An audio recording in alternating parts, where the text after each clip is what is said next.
J'adore les jeux vidéo. Et je crois que j'ai su tenir une manette avant de savoir lire ou même écrire. J'ai passé des heures sur Spyro, Rayman, Tomb Raider, Crash Bandicoot. Et je crois que, à force de passer des années à jouer, une question m'est venue en tête. Pourquoi on passe autant d'heures dans des mondes qui n'existent pas, alors que le vrai monde est déjà là? La vraie vie, elle est pas toujours simple. Il y a le stress, les pensées qui tournent en boucle dans notre tête, le monde qui va trop vite, trop fort. Et tout ça, ça fait que nos journées, des fois, sont un peu lourdes à supporter. On n'a pas forcément les mots, mais on sent qu'on a besoin de souffler, de s'évader quelque part. Je pense qu'au fond, c'est pas qu'on a envie de fuir la réalité, mais juste de pouvoir mettre la vraie vie sur pause. Juste un instant. Et les jeux vidéo, ça nous offre un endroit à part. Un endroit où on peut être ailleurs, même juste quelques heures. Un endroit où on peut traverser des paysages immenses et sauvages, comme dans Red Dead Redemption 2. Ou se perdre dans les montagnes enneigées de Skyrim, écouter le vent, marcher sans but. Passer par des environnements doux et calmes dans un Witcher 3. Ou se perdre dans les marais et à chasser des ghouls. Des endroits qui n'existent pas vraiment, mais qui, d'une certaine façon, nous font du bien pour de vrai. Et ça, c'est important. Parce que pendant qu'on est là-bas, nos problèmes, on le sait, ils ne disparaissent pas totalement. Mais ils s'éloignent, ils prennent moins de place, ils font moins de bruit. Moi, il y a des moments où lancer un jeu, c'est comme respirer un peu mieux, comme si le monde me laissait enfin un peu de place. Et je pense qu'on est beaucoup à faire ça sans forcément l'expliquer. Pour moi, il y a un point important à aborder. C'est la question du choix. Dishonored est un jeu qui incarne véritablement le concept de choix. C'est un jeu qui ne s'imite pas à des décisions binaires, mais qui vous pousse à réfléchir au genre de personne que vous souhaitez devenir. Dans la vie réelle, on nous répète souvent qu'on est libre, mais on est souvent contraint par des horaires, des obligations et des attentes. On jongle avec la fatigue, l'argent, le regard des autres et les conséquences imprévues de nos actions. On avance comme on peut, mais pas toujours comme on le voudrait. Dishonored, c'est un jeu qui nous offre une expérience totalement inversée. On plonge dans une ville malade, violente et injuste. On bénéficie d'une liberté réelle. On peut traverser un niveau en mode furtif, observer, attendre et épargner. Ou bien, on peut opter pour la violence brute. Tuer et régler le problème de manière directe. Le jeu ne nous impose aucune de ces options. Il nous laisse choisir et nous montre ensuite les conséquences morales de nos actes. C'est ce qui rend ce jeu si unique. Contrairement à de nombreux jeux où le choix sert principalement à varier l'histoire, ici il influence également l'atmosphère morale du monde. Plus on choisit la voie violente, plus de Dunwall s'assombrit. Rats, malades et chaos se multiplient. Comme si le jeu nous rappelait qu'on avait le droit d'agir comme on le souhaitait, mais qu'on peut pas ignorer les conséquences de nos actes. Même les solutions dites non létales ne sont pas toujours exemptes de reproches. Prenons la mission des frères Pendleton dans House of Pleasure. On peut choisir de les tuer, bien sûr, ce serait simple et totalement définitif. Mais si on opte pour la voie non létale, Slack Joe propose une alternative. J'imagine que vous vous demandez ce que j'ai l'intention de faire des Pendleton.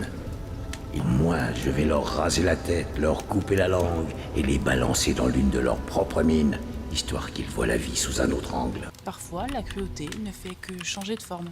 Prenons l'exemple de la mission Lady Boyle's Last Party. Elle illustre également une complexité morale très importante. Sur le papier, c'est encore une mission d'élimination, mais si vous refusez de la tuer, le jeu vous propose une autre solution. La livrer à Lord Brisby, qui veut l'emmener loin par bateau. Je suis un ami de Pendleton et j'ai parfois servi votre cause. Je sais ce qui vous amène ici et, comment dire, votre cible est la femme que j'aime. Je jure que si vous me l'amenez saine et sauve, vous n'entendrez plus jamais parler d'elle. Il y a une cave en contrebas de la cuisine. J'attendrai là. Je ne suis pas fier de moi, mais c'est mieux que de la laisser assassiner. Elle s'appelle Esma. Je ne lui ferai aucun mal. Vous avez ma parole. Conduisez-la à la cave et je l'emmènerai en lieu sûr. Pour toujours. Et là encore, Dishonored brouille les pistes, car on comprend que le non létal n'est pas automatiquement le mieux. Elle est là. Dépêchez, faites-la monter.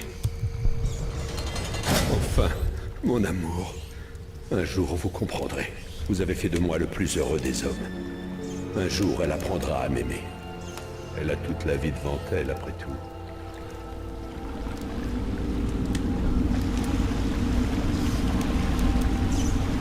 Le jeu ne nous rassure jamais moralement. Il ne nous donne pas une case bonne personne à cocher. Il nous laisse avec l'inconfort de notre propre choix. Le jeu nous redonne quelque chose que le quotidien nous enlève souvent. La sensation que notre manière d'agir change réellement le monde autour de nous. Et je pense que c'est ça qui fait du bien. Pas la violence, pas la domination, mais la possibilité de choisir consciemment. De se dire, je peux enfin agir autrement. Je peux prendre mon temps.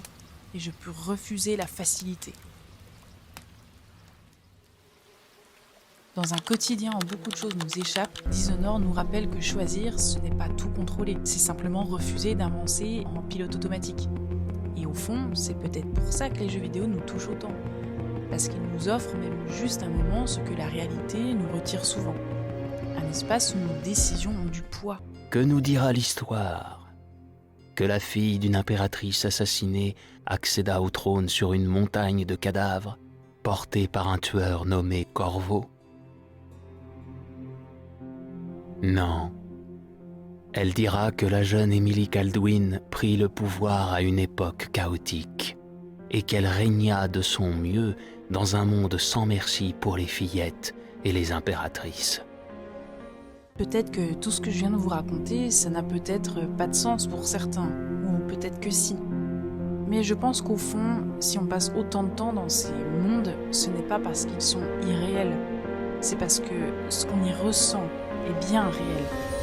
Dans ces mondes, on respire mieux, on a le choix, on agit, et ça compte. Ces mondes nous rappellent simplement comment exister dans le nôtre.